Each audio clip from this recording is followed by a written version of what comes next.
let's talk about Snow Crash by Neal Stephenson, a 1992 cyberpunk novel, very important in the genre, second only perhaps to William Gibson's Neuromancer in the genre as an influence. Here's the blurb.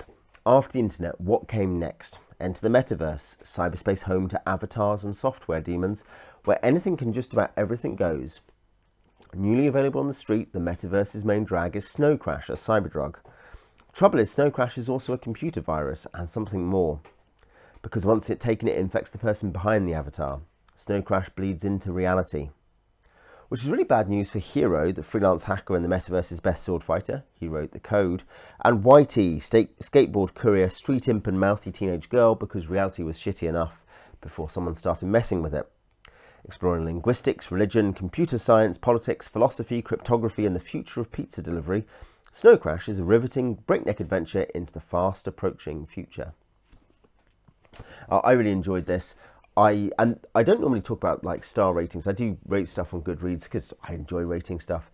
I gave it a 4, and it may, I was like, maybe it's a 3.5, but I round up, and 4 feels fine. 4 is, I really enjoyed it. It wasn't top tier, and it was a 4 because what I was going back and forth on, is it a 3 or a 4, is that I massively enjoyed it. I thought it was really fun, and I had massive caveats about it that for other novels might sink them. I might be like, this isn't very good, really, is it? Or it's average. I thought this was a really strong book in lots of ways, but I think you got to acknowledge some concrete, objective, structural, etc. flaws, and we'll talk about that. This is about. It talks about all the things it's apparently about, but it's about the envisioning. This is what punk in cyberpunk means: the envisioning of a dystopic use, abuse of technologies, and a world where these things have become, have been used perversely and become instruments of human misery.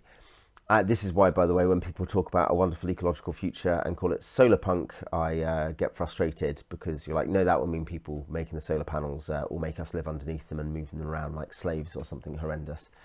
But yeah, this is cyberpunk, and it does that very well. It's a very good genre realization of a world where, in different ways, technology and economics, political developments related to those have become oppressive and frustrating, more than they are now. But of course, there is often a satirical connection between the now and the future.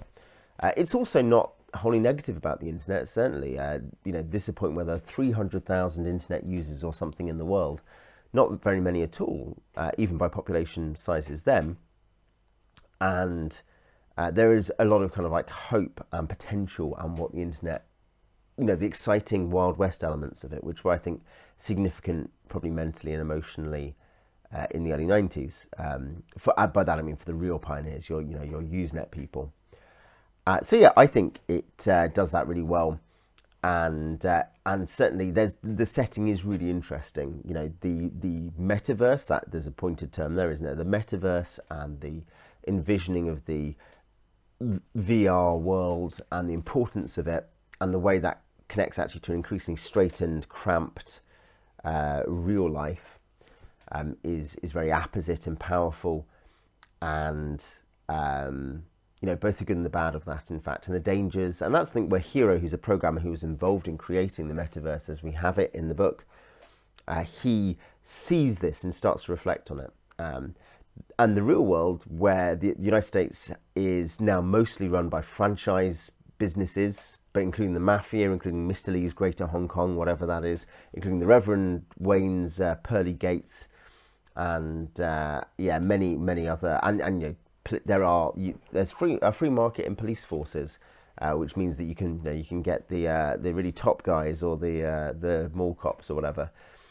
And the satire, it aims wide. There's lots of people hit with this. The federal government and its bureaucratic incompetence, the nature of a Wild West free market world, religion, any kind of political organisation, everything is fair game. And I think as satire, though I wouldn't say it's heavy-handed, it is direct often, but it's fun, and where he perceives and considers the way in which the what eventually becomes the in lots of cyberpunk settings the corpo state. He does it. One thing that is interesting, he does it in a really grimy, unpleasant way. Like it's not like, oh wow, Wayland are a big corporation who does this. You're like, no, it's just a pizza delivery service, which is the heart of the mafia empire. But it's all spread out all over the place, and obviously they make loads of money out of delivering pizzas, and that's the main thing, really. Like there's a griminess to this, which is slightly dooming, but is fun. It's funny. The characters are a big strength here, I think. There's not really any caveats on the characters for me. When I talk about caveats, there's sort of like they're mostly actually based around the plot and the plot mechanisms. The characters I really enjoyed. I think you get criticisms. Is Hero a nerd power fantasy? Is YT, who is a 15-year-old, is she exploited by the author? Does he treat her in a very unpleasant manner, kind of as an author, even though she's technically a main character? I think these are largely baseless criticisms. I think there's a degree of the power fantasy with Hero. He is a programmer who has also trained really hard to use samurai weapons. What can I say? Yeah, of course. And of course, this is interesting that this is something which this one is plainly an influence on the Matrix. The Matrix itself, the term comes from Neuromancer, not from Neuromancer, from one of Gibson's short stories. Other Matrix terms come from the book Neuromancer itself. But I think that idea of the cyber samurai, literally Hero is a cyber samurai. This is a place it comes from, along with, I guess, the Shadowrun setting for role-playing games.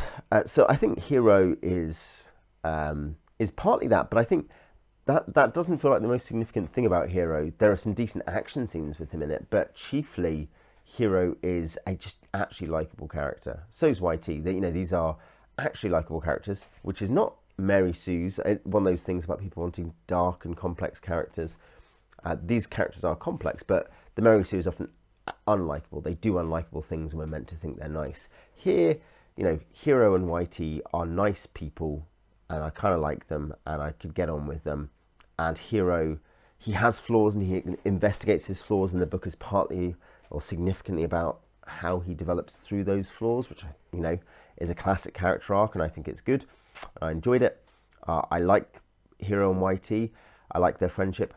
YT is sometimes the more fun, I guess, character to be in the viewpoint of. Hero is, but Hero, there's a lot more exposition going on. There's the structural issues chiefly hit Hero's part of the book. There is a third viewpoint character who we will not talk about here, but those are the two main. Vast majority of the viewpoint is them. But yeah, no, YT is, there's generally a lot going on. She has a really compelling voice. A whole thing, and this is something this will count as minor, in my view, functionally minor spoilers, but it's worth talking about because people will wonder about this and more about this as they read, and they may have heard criticisms about the book on this basis. YT is 15 and is highly sexualized by the world around her, and this is interesting because this could be read as the author sexualizing her. There's not, I would say, that there is not a particularly titillating view taken of her in the authorial voice, which seems significant to me, is important. I think I would have put the book down if I felt that was what was going on. But a really interesting thing is that early on, it's clear that Hero has no interest in her. Other people do, which is weird, right? He doesn't. There is this sense that the future, 2010, 2020, whatever it is, I guess it's probably about 2010 or in the 2000s, is hypersexualized, as if that could happen. The internet definitely would have no effect on that. But the idea that she is highly sexualized by a exploitative world, but Hero, our main character, has a clear sense of boundaries and clarity about who people are. And two, YT is able to take agency in that. And these are both quite powerful things. There are some uncomfortable moments, and you may want to know that before going in. But I think it's very interesting. Like there's some readings there to make and to talk through. I think like it's a much more interesting book in that respect about gender politics. Isn't how I'd want to put it, but in terms of how she is treated as a woman, certainly. I think there's a third character. There's Whitey's mum, a character called Juanita, David with a 5, NG, Mr. NG, Vietnam War veteran, Uncle Enzo. Uncle Enzo's a good character. Mr. Lee, Bob Rife. There's lots of characters who, you know, you get bits of, and some of them are quite compelling. The only other really important character, I think, is that in terms of like you are really discovering stuff about them, and there's a sense of kind of like this is a compelling character for that, is called Raven, who appears initially as an antagonist and who has a complex role in the book in some ways, is obviously meant to be, a character of interest to Stephenson and has a very interesting story, but is left, he is, you know, what we learn about him is ambivalent and ambiguous, and in a true sense, not in a, ooh, you know, he's been made so dark and mysterious and this, but actually like, oh no, I don't know what I think about this guy. This is a really interesting character. So yeah, I liked the characters. I liked the world. The style, this very maximalist style, which he's famous for, highly ornate and stylized and bouncy. I enjoyed. Some people won't. Now, yeah, McMonster on my server said I don't think you loved the style, did you? But he liked the characters, liked the plot, but observed the plot was slow. And I think because he didn't jam with the style, that was a problem. I really liked the style. I really liked the world building. But it's true that the inciting incident is like a quarter of the way through, and the full plot gets going in earnest halfway through. And there is sometimes a gap between the two, but that's slow. This is a 430-page book. It's a slow start with a kind of high vibe-based, like let's get used to the world, let's learn about the world kind of thing. And I really enjoyed that. But it does point to the biggest problem with this book being just plot and structure. Now, the plot is interesting. So what I mean, by plot, I don't mean it's got a bad plot. I mean plot in the formal sense, like the way the plot works in the book, the way the characters connect to it. I think the structure, there are big structural issues related to this. The plot basically, it kind of says about, you know, all this cryptography, philosophy, future of pizza delivery, computer science. There's a bunch of really interesting, fun stuff. Stevenson is well informed, well educated. That said, there's an interesting thing, because a lot of this is about origins of human civilization, the background of ancient myth and biblical narrative, you know, mythical narrative, and kind of the nature of religion. Stevenson's really interested in it. This is super, though he is, I think, technically, if we're going to use the generational terms, a boomer, this is a super Gen X-y book. Like, you know, lots of, you see lots of younger boomers in that vein, like Chris Carter with the X-Files, for instance. There's a lot of like discovery of truth and self and a kind of individualistic search for reality and stuff. And that's a significant thing here.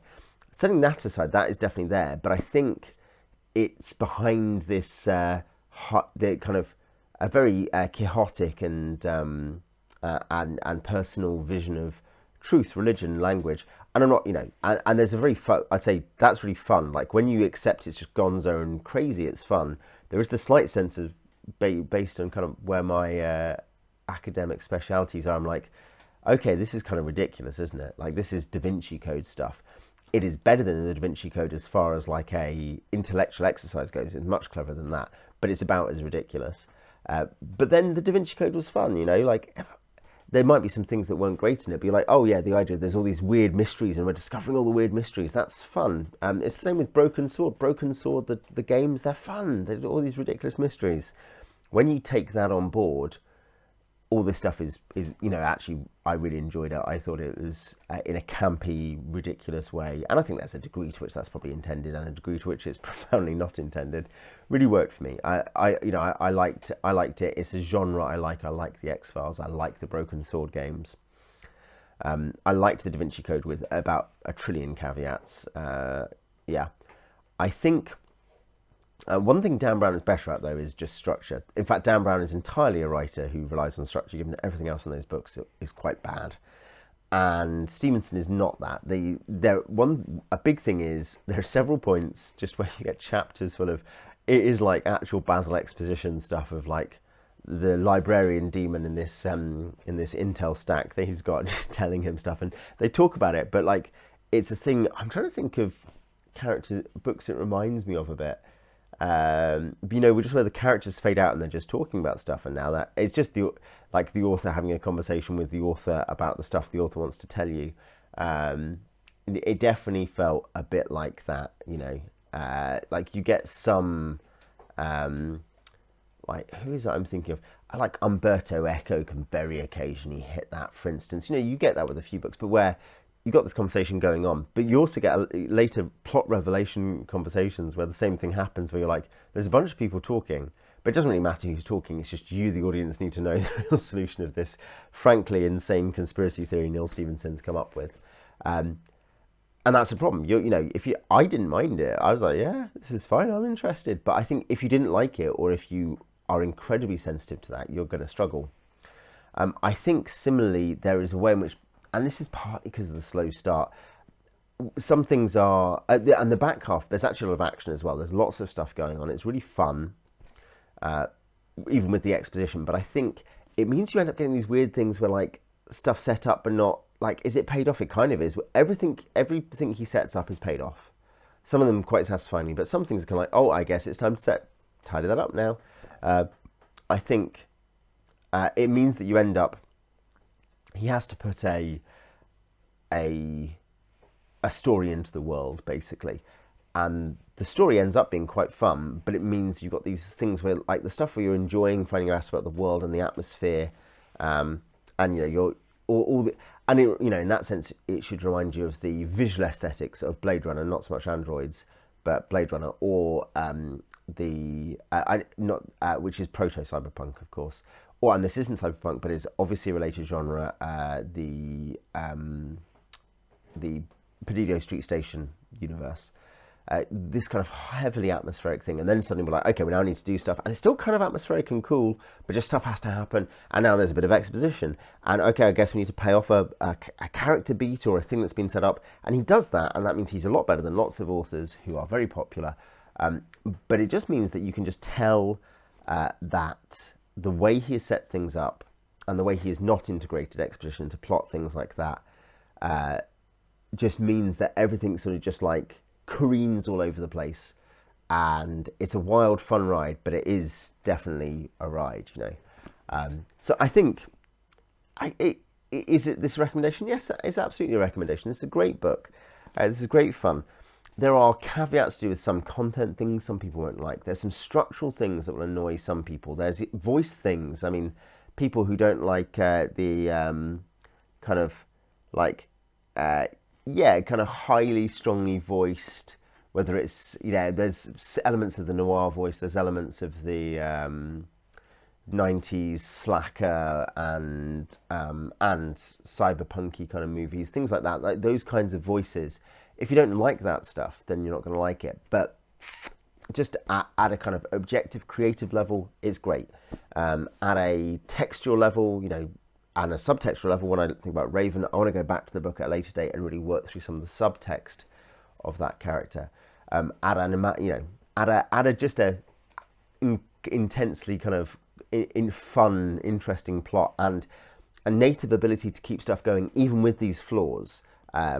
For David Gemmell fans, it's a very different book to Legend, but there's a tiny bit of how Legend is his weakest book structurally and stylistically, particularly stylistically, but somehow just the basic plot and character stuff drives everything forward. It's similar here, just this keeps going and it doesn't stop. How far the title and the actual central kind of inciting instance and core things matter to the stuff he then does, you know, I don't know, but it's fun. It's really good. I recommend Snow Crash. If you've read it, I'd love to know what you think in the comments, and other good cyberpunk novels you've read, and I'll see you next time.